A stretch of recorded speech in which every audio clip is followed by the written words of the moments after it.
is there a way to message about, his age, or do you change the conversation entirely? I mean, one of the things that we observed in this poll is people are very concerned about the economic conditions. Hi there, it's WAMC News Director Ian Pickus.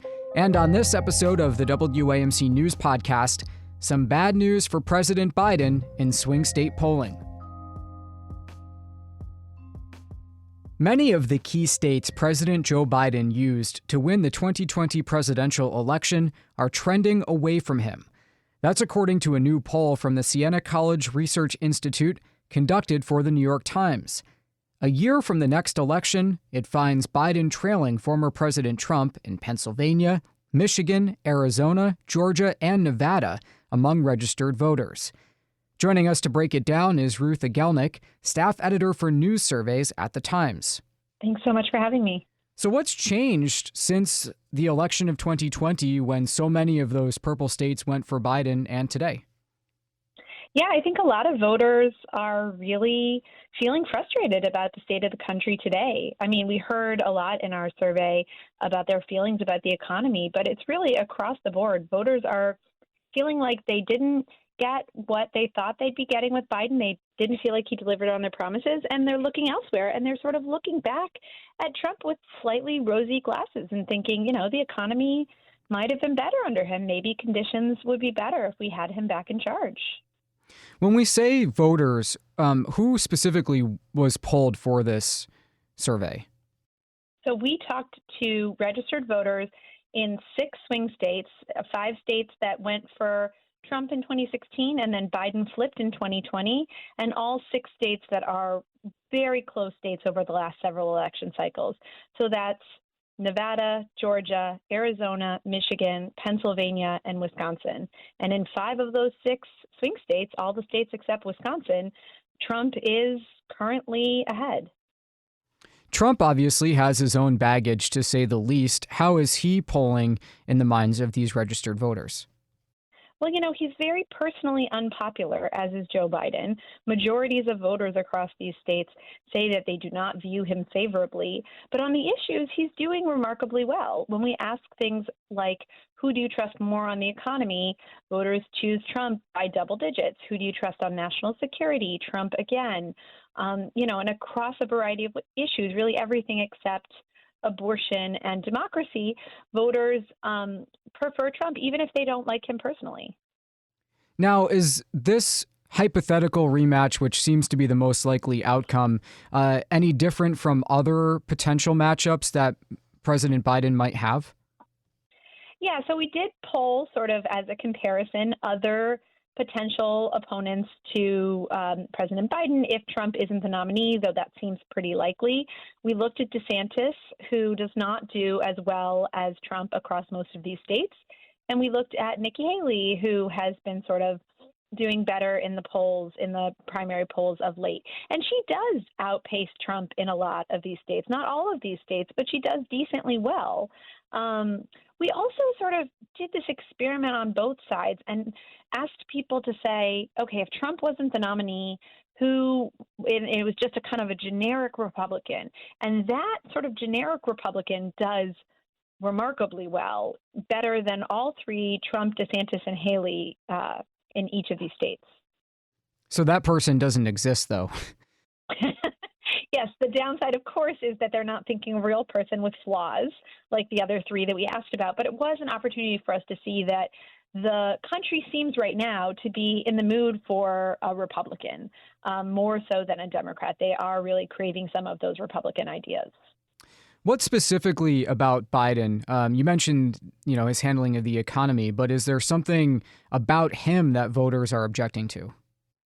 Yeah, I mean, we hear it again and again, but it came through loud and clear on this survey. Voters think that he is too old, and they don't think that he is mentally capable of completing the job as president. And we did ask that question in 2020, both of those, and we asked them again.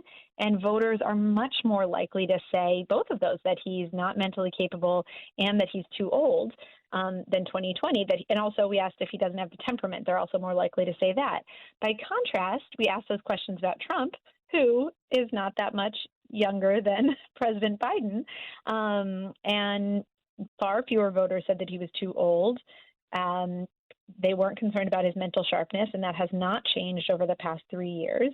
And same with his temperament. While voters are a little more likely to be concerned about Trump's temperament, it hasn't really changed, whereas voters are much more likely to be concerned about Biden's temperament than they were in 2020. It's a year out. To what extent do these numbers, they're obviously portending badly for the White House, but to what extent do we expect that they could change still? I think there's a lot of room for change. It's really a question of how each of the two sort of likely presidential campaigns handle these results. It is a year out, as you said.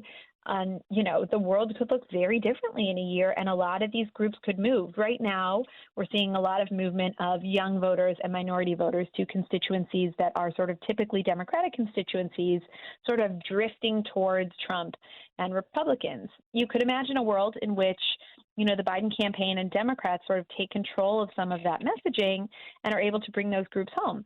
You can also imagine a world in which that doesn't happen and the Trump campaign is able to sort of talk about the economic possibilities if Trump is in charge, which for a lot of the voters that we talk to is a very important issue. So it's really hard to say now, what could happen in a year, because it really just depends on how these campaigns digest these numbers and what they do with them.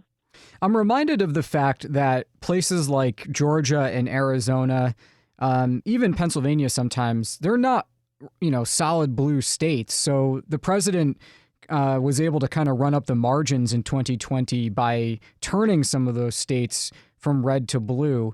Does President Biden have a firewall if Arizona and Georgia and maybe another one go back to the other column?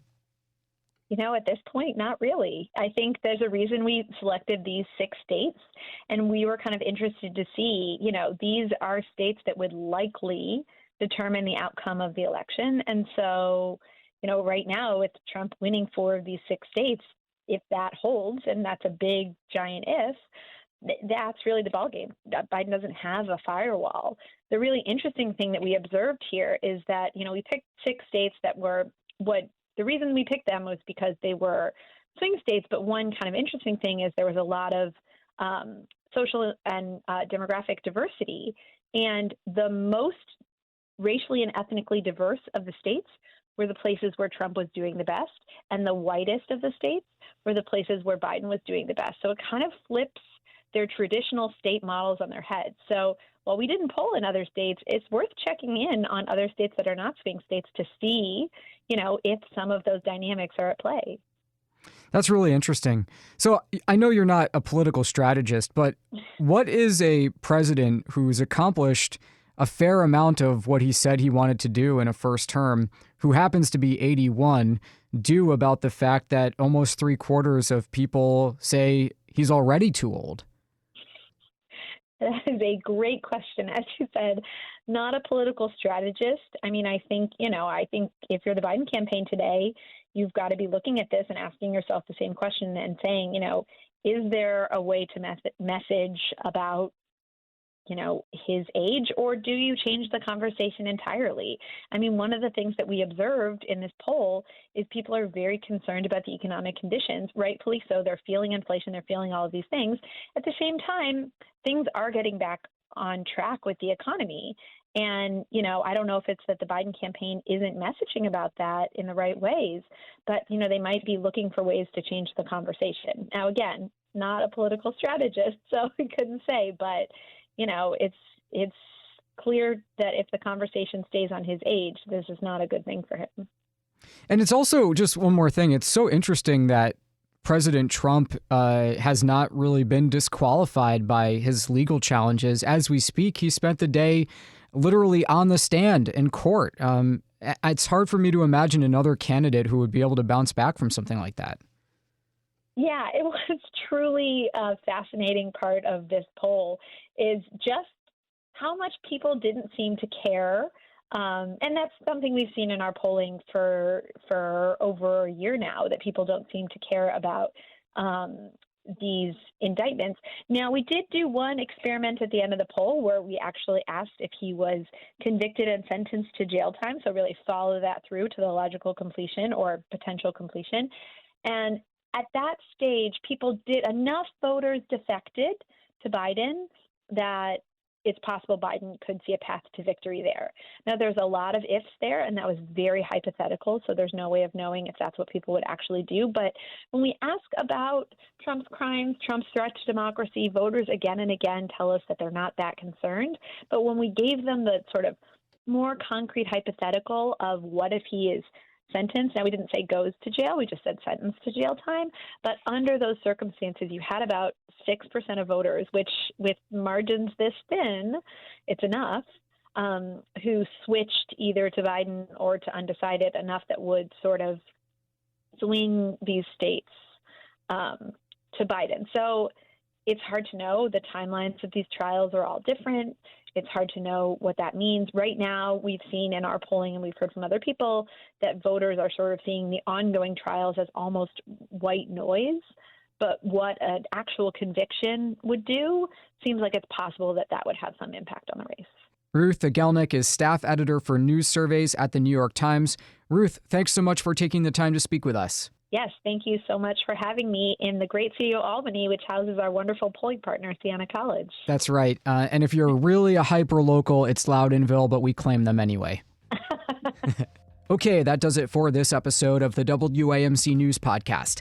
Thanks so much for listening. Until next time, I'm Ian Pickus.